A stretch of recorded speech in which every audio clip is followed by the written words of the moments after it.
Hello, Tim Chapman, East Coast Chilli Company here. Hi, Tim, East Coast Chilli Company here. Hope you're all doing well. Just going to share a little recipe with you that I came up with some bits and bobs that I had left down the allotment. Basically, it's leek and kale soup. I haven't got any kale, I've got some spinach. I'll explain about that in a minute. Just pop me a little bit of olive oil in the pan. Tablespoon or two, I suppose. We've got some leeks here, we've got some spinach. Hand out in the food, please. Thank you. It's like, oh, what's his name, isn't it? Floyd off Floyd, whatever. Pan out the camera, pan out the food, Clive. Leeks, spinach, some onions, some of our extra hot habanero and naga sauce, some chopped tomatoes. I'm also going to be using beef oxo cube. Follow what I'm doing, camera woman, you'll be fine. Beef oxo cube, just for a little bit of flavour. Heat the oil up, and into the pan goes the leek. Just to soften this down for a little bit. What I've used with this is, as I say, it's one of our leeks from the allotment.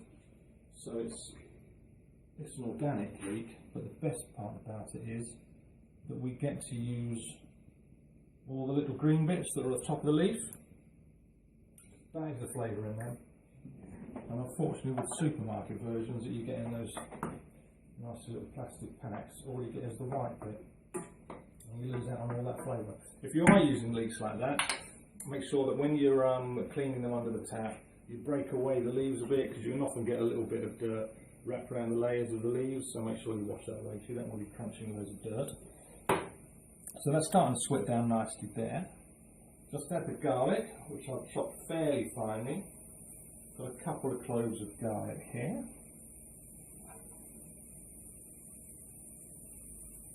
And we'll let that simmer down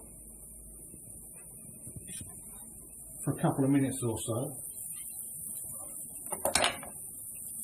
Give that a little stir. Got the heat up quite high on this at the moment. It doesn't need to be that high once you're simmering it down, so I'll just pop the lid on, because the steam will help to soften them as well. And I'll pop the temperature down a little bit too. I was using kale from down the allotment, but I haven't got any kale this time. Only reason for that is because the pigeons have decided to eat the kale, and where they've been perching on the kale to eat the kale, they've been pooping on the kale. So I've not done any of that, so we haven't got any of those. It's kale, unfortunately, but the kale has a really nice texture to it, but you'll get the idea of this thing. So split that down a little bit. What I sometimes use is a little bit of pasta as well. This just bulks it out a little bit. I'm not going to use that today, because it just takes a little bit of extra time to cook. So I'll use some tagliatelle, which I just scrunch up in my hand and break in there. I then add a little bit of water, pop that in there first, and let them sort of soften down and cook before I add the other ingredients. So there we go, that's that softened down a little bit now. Don't burn your garlic. And I'm now going to add about a 440 gram tin of chopped tomatoes. Chopped tomatoes are going in there, like so. This is just some tomatoes that I had left over from some cooking the other day, which is why I've got them in a big old tub still. So that's about a tin of tomatoes. Stir that in. A little bit of water. You're probably talking about 100 ml of water, something like that. 200 ml of water, say. Pop that on there. And whack the temperature up so we start to get that bubbling away. It always says on the tins of tomatoes never boil because it impairs the flavour, but I've never found that.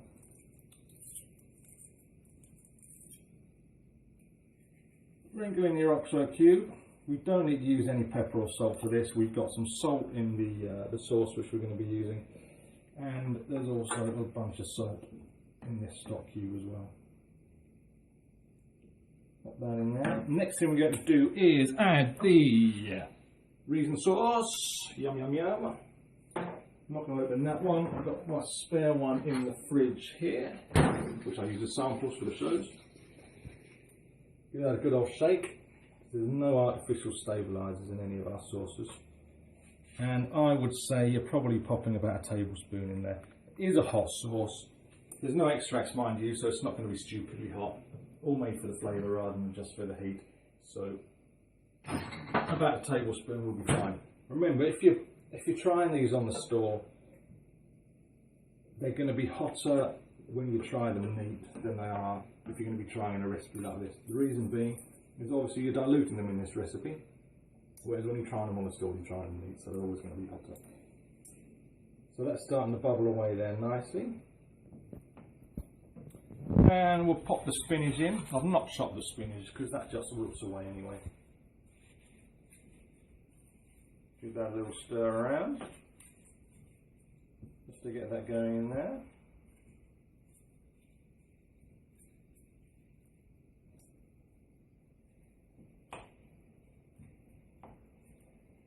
Well, you can hear that bubbling away now, and that spinach is going to take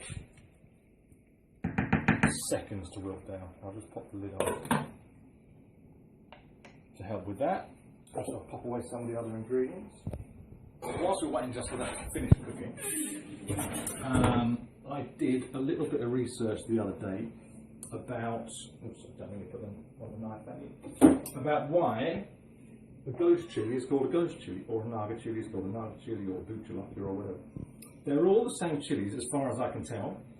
The reason it's called boot jalopy is because jalopy is the Indian word for capsicum or pepper, and boot because it was picked by the Bootsia tribe in India. Now the Bootsia tribe were also known as, let me turn that down now because it's bubbling away nicely. Yeah, Bootsia tribe were also known